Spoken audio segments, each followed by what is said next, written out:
सैकड़ों साल पहले भारत के हिमालयी क्षेत्र में स्थित बुग्याल नामक समृद्ध राज्य पर राजा विक्रांत का शासन था।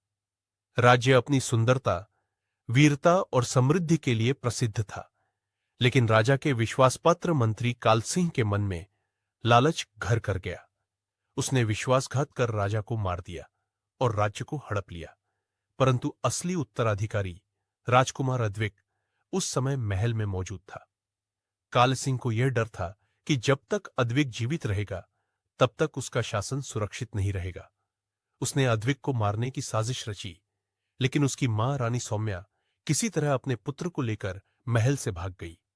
रानी ने जंगल में एक साधु की कुटिया में शरण ली और जंगल में ही रहने लगी। राजकुमार को जंगल में साधु हर प्रकार की शिक्षा देने लगा। कुछ समय बाद रानी राजकुमार को एक शंख देती है और कहती है, बेटा, यह केवल एक साधारण शंख नहीं है। जब भी संकट में हो इसे बजाना, यह तुम्हारी रक्षा करेगा और सही मार्ग दिखाएगा। रानी सौम्या जंगल में जाकर छिप गई और वहीं अद्विक को पाला। परंतु वर्षों बाद जब अद्विक बड़ा हुआ तो उसके हृदय में एक अजीब बेचैनी थी। वह जानता था कि वह कोई साधारण बालक नहीं है। राजकुमार अद्विक अब एक सामान्य जीवन जी रहा था, लेकिन उसके मन में हमेशा एक सवाल उठता था, मैं कौन हूं? वह जंगल में रहने वाले एक ज्ञानी साधु आचार्य वेदांत से शिक्षा ग्रहण कर रहा था। आचार्य वेदांत न केवल शास्त्रों के ज्ञानी थे, बल्कि युद्ध कला और रणनीति में भी पारंगत थे। एक दिन अद्विक को जंगल में कुछ अजीब सा महसूस हुआ। पक्षी अचानक चहचहाना बंद कर देते हैं। हवा में अजीब सी घबराहट फैल जाती है। तभी उसे दूर से घोड़ों के टापों की आवाज आती है। मंत्री कालसिंह के सैनिक जंगल में अद्विक की खोज कर रहे थे। अद्विक भागने की कोशिश करता है और अपने को खतरे में देखता है तो वह अपनी मां द्वारा दिया गया शंख बजा देता है। वैसे ही तेज रोशनी आसमान से जमीन पर चमकने लगती है। दूसरी ओर भारत के ही एक अन्य हिस्से में तीन दोस्त आरव, शौर्या और अनाया अपनी आध्यात्मिक यात्रा पर निकले थे। वे उत्तराखंड के उत्तरकाशी जिले में स्थित हनोल देवता के मंदिर में साधना कर रहे थे। मंदिर के प्रमुख पुजारी ने उन्हें एक रुद्राक्ष की माला दी थी और कहा था, यह माला तुम्हें सत्य और शक्ति का मार्ग दिखाएगी। जब समय आएगा तुम अपनी नियति को समझोगे। एक दिन वे तीनों अपनों साधना में मग्न थे। जैसे ही अद्विक ने मंत्रमयी शंख बजाया, एक अदृश्य शक्ति सक्रिय हो गई। मंदिर में ध्यान कर रहे आरव, शौर्या और अनाया को अचानक एक तेज रोशनी से घिरा हुआ महसूस हुआ। कुछ ही क्षणों में उनके सामने एक प्राचीन द्वार खुला और वे उसमें खींचे चले गए। कुछ समय बाद वे खुद को बुग्याल राज्य की धरती पर खड़े हुए पाते हैं। वहां उनकी भेंट महर्षि दिव्यानंद से होती है। महर्षि दिव्यानंद उन्हें बताते हैं, यह कोई संयोग नहीं है, बल्कि तुम्हारी नियति है। तुम ही इस राज्य के असली रक्षक हो। अब अद्विक, आरव, शौर्या और अनाया को राज्य को मुक्त करवाने के लिए एक सेना इकट्ठी करनी थी।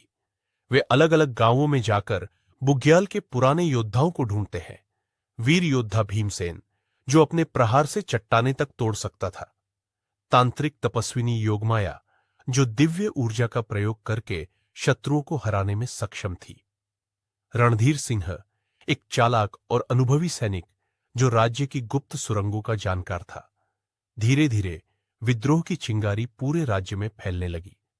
कालसिंह को जब अद्विक की वापसी की खबर मिली तो उसने राज्य के सबसे काले तांत्रिक कालेश्वर को बुलाया। कालेश्वर ने एक भयानक काला जादू किया, जिससे उसकी सेना अमर हो गई। वे न तो तलवार से मर सकते थे और न ही तीर से।